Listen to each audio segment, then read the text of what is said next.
नमस्कार दोस्तों, आप सबका स्वागत है हमारे चैनल एस्ट्रोवर्ड में। अगर आपने हमारे चैनल को अब तक सब्सक्राइब नहीं किया है तो अभी सब्सक्राइब करें। दोस्तों आज हम बात करेंगे व्रत में कौन कौन सा आहार आप ले सकते हैं। दोस्तों व्रत का सामान्य कुछ नियम होता है कि व्रत में आपको एक संतुलित और एक व्रत में आरूपी आहार लेना होता है। वही आहार आपके लिए श्रेष्ठ होता है, यानी व्रत के अनुरूप ही आपको आहार लेना चाहिए। तो संपूर्ण नियम आज आपके इस वीडियो में जानेंगे कि व्रत में कौन कौन सा आहार आप ले सकते हैं और किस आहार को आप इस व्रत में ना करें, यानी कि नवरात्रि के व्रत में बिल्कुल ना ले। तो देखिए दोस्तों, नवरात्रि जो है दो तरह से रहा जाता है। जैसा कि आपको सभी को पता है कि नवरात्रि में बहुत सारे जो है वो प्रतिपदा और अष्टमी का व्रत रखते हैं और अधिकांश जो लोग हैं 9 दिनों का व्रत रखते हैं। तो कभी कभी नवरात्रि 9 दिनों की होती है और कभी कभी सिर्फ 8 दिनों की होती है। तो जैसा ही हो वह तिथि के अनुरूप घटता और बढ़ता रहता है। पर जो व्रती दिन 9 दिन का रहता है उनके लिए भी वही नियम है, और जो लोग सिर्फ प्रतिपदा और अष्टमी का व्रत रखते हैं उनके लिए भी वही नियम है। तो अगर आप चाहें तो व्रत का जो नमक होता है, सेंधा नमक, देखिए सामान्य नमक इस व्रत में बिल्कुल मना है। तो व्रत के नमक को आपको अपने भोजन में इस्तेमाल करना है। अब भोजन में आप एक काला नमक बिल्कुल ना डालें, या जो बाजार से चीजें खरीद कर आप लाते हैं, जो पैकेट में चिप्स वगैरह होती है, तो उसमें आप देख ले कि काला नमक ना हो, क्योंकि काला नमक भी भोजन की श्रेणी में ही आता है, जो कि सामान्य नमक होता है उसकी श्रेणी में ही आता है। तो नमक यदि आपको खाना है व्रत में, तो फिर आप सेंधा नमक का ही इस्तेमाल करें। और दोस्तों बात कर लेते हैं कि व्रत में क्या खाना चाहिए और कितनी बार खाना चाहिए। देखिए दोस्तों, ये बात जो है बहुत ही ज्यादा पूछी जाती है और बहुत सारे लोगों के मन में शंका भी होती है कि नवरात्रि के व्रत में कितनी बार भोजन कर सकते हैं, या फिर भोजन का जो अर्थ मेरा यही है कि फलाहार कितनी बार ले सकते हैं। तो दोस्तों देखिए, 2 बार कम से कम आपको संपूर्ण आहार लेना है, जिसमें आपको अच्छा कोई ऐसा ठोस से आहार लेना है जिससे आपको पूरे दिन जो है पेट भरे रहने का एहसास हो। देखिए, जब आप भोजन अच्छे प्रकार से फलाहार वाला करेंगे, तभी जाकर आप माता रानी की सेवा पूजा कर सकते हैं। क्योंकि जो गृहिणियाँ होती है उनको घर का काम होता है, नवरात्रि के 9 दिनों में उनको माता रानी की सेवा पूजा ये सब काम भी होते हैं, तो ऐसे में आपको और अधिक ऊर्जा की आवश्यकता होगी। तो इसलिए आप कोशिश करें कि दोपहर के समय आप जो अपना फलाहार लें वो बिल्कुल पौष्टिक हो। आगे मैं बताऊंगा कि कौन-कौन से फलाहार आपको लेना चाहिए और जो आपके लिए बिल्कुल पर्याप्त होंगे। और दोस्तों रात्रि में आपको कुछ ठोस ऐसे आहार लेने हैं जिससे आपका पेट भरा रहे और आपको पर्याप्त पोषक तत्व भी मिलते रहे। तो आप जानते हैं कि कौन-कौन से आपको आहार लेना है व्रत में और कौन सी आहार नहीं लेना है।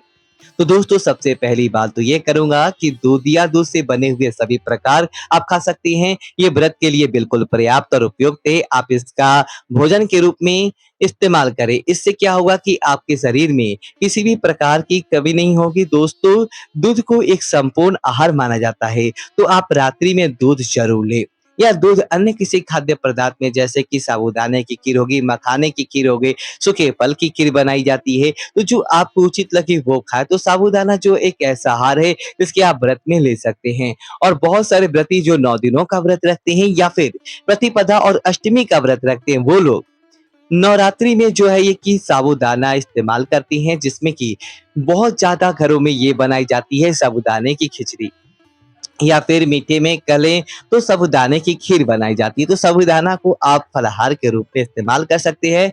और दोस्तों देखिए, फल भी आप इस व्रत में खा सकते हैं, फल का जूस खा सकते हैं और फलों का चिप्स भी खा सकते हैं, या फिर आलू का चिप्स, पापड़ खा सकते हैं। बस आपको ध्यान ये रखना है कि जो भी भोजन आप करें उसमें नमक जो है वह सामान्य नमक ना हो, वही सेंधा नमक इस्तेमाल हो जो आप व्रत में खाना चाहिए आपको। तो सेंधा नमक मिला हुआ आप चाहे तो चिप्स और पापड़ भी खा सकते हैं।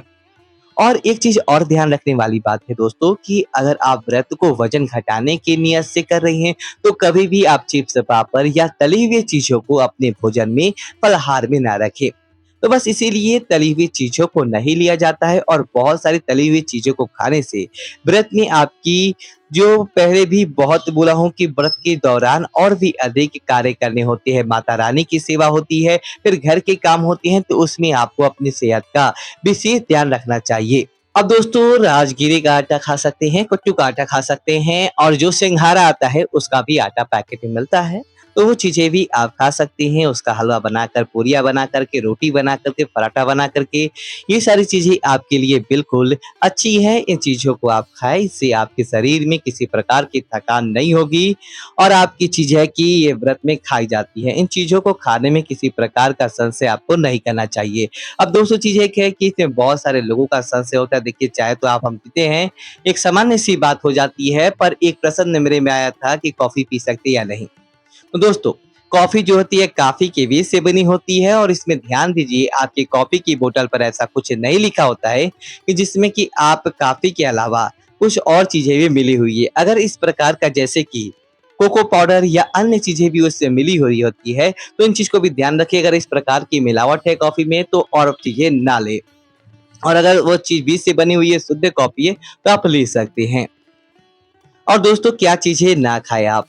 तो लहसुन, प्याज़ जैसा कि हम सभी जानते हैं कि लहसुन, प्याज़ युक्त भोजन नवरात्रि में बिल्कुल नहीं किया जाता है, बल्कि व्रती को 1 दिन पहले से शुद्ध और सात्विक आहार लेना शुरू कर देना चाहिए। शुद्ध और सात्विक में आप शाकाहारी भोजन लेना है, लहसुन, प्याज़ के बिना लेना है। अब दोस्तों बात कर लेते हैं मसाले की कि नवरात्रि में कौन-कौन से मसाले खाएँ। दोस्तों जब हम साबूदाने का बड़ा-बड़ा बनाते हैं, कचौड़ियाँ बनाते हैं तो उसमें कुछ मसाले भी पड़ते हैं। तो उन मसालों में आप जीरा पाउडर इस्तेमाल कर सकते हैं, साबुत जीरा ले सकते हैं, काली मिर्च ले सकते हैं और फिर हरी मिर्च हुई या हरा धनिया हुआ, इस तरह की चीज़ें आप इस्तेमाल कर सकते हैं। पर क्या ना खाएँ? तो देखिए धनिया का जो सूखा धनिया का पाउडर होता है वो नहीं खाना चाहिए और लहसुन, प्याज़ मैंने बताया ही आपको और जो हल्दी होती है, सबसे बड़ी चीज़ ये है कि हल्दी व्रत के भोजन में बिल्कुल भी नहीं डाली जाती है। तो हल्दी की व्रत के भोजन में बिल्कुल भी नहीं डालना है, बाकी जितने भी फल हैं सब खा सकते हैं आप। और सिंघाड़े की आटी है, जो भी आपके घर में व्रत का आटा है, वो चीज़ें आप इस्तेमाल कर सकते हैं, उस चीज़ें का पराठा, पूरियाँ जिसके भी आप बना कर के खा सकते हैं। तो दोस्तों यही चीज़ें कुछ बड़ी महत्वपूर्ण जानकारियाँ थी और एक चीज़ और बताना चाहूँगा कि व्रत के दौरान आपको अब बार-बार प्यास नहीं लगती है, फिर भी आपको पानी पीना चाहिए और पानी की जगह पर आप जो भी तरल पदार्थ है, उनको आप अधिक महत्व देंगे, तो इस व्रत में आपको जो है, काफ़ी स्वस्थ रहेंगे और आपकी ऊर्जा भी आपका साथ देगी। क्योंकि देखिए माता रानी की पूजा-पाठ इसमें बहुत अधिक मेहनत की आवश्यकता होती है और इसके लिए हम जब अपने शरीर को स्वस्थ रखेंगे तो हम तभी जाकर माता रानी की संपूर्ण सेवा कर पाएँगे। देखिए सोचते तो हम बहुत कुछ है माता रानी के लिए लेकिन जब व्रत आता है तो फिर व्रत में कुछ इस प्रकार का भोजन हम लेने लगते हैं जिससे कि हमारे शरीर में आलस्य आ जाता है, सुस्ती आ जाती है और पूजा-पाठ करने में मन नहीं लगता है। तो दोस्तों देखिए हमारा शास्त्र इसीलिए व्रत का नियम बनाया है कि इस व्रत की समय ऋतुएँ बदलती है, मौसम बदलता है तो इसलिए इस व्रत में वैसे भी जो आपका आहार होना चाहिए बिल्कुल हल्का होना चाहिए। इसलिए हमारा ध्यान ये देना है कि जो आप रात का भोजन लें, जो आहार लें आप फलाहार उसको आप थोड़ा-सा पहले लें, सोने से पहले 2 या 3 दिन पहले लें। इससे आपको सुबह उठने में किसी प्रकार की समस्या नहीं होगी और शरीर में भारीपन और आलस्य भी नहीं होगा। देखिए इस समय आपको ब्रह्म मुहूर्त में जगना ही जगना चाहिए क्योंकि ब्रह्म मुहूर्त में जगेंगे तभी जाकर माता रानी की सेवा और पूजा कर सकते हैं आप।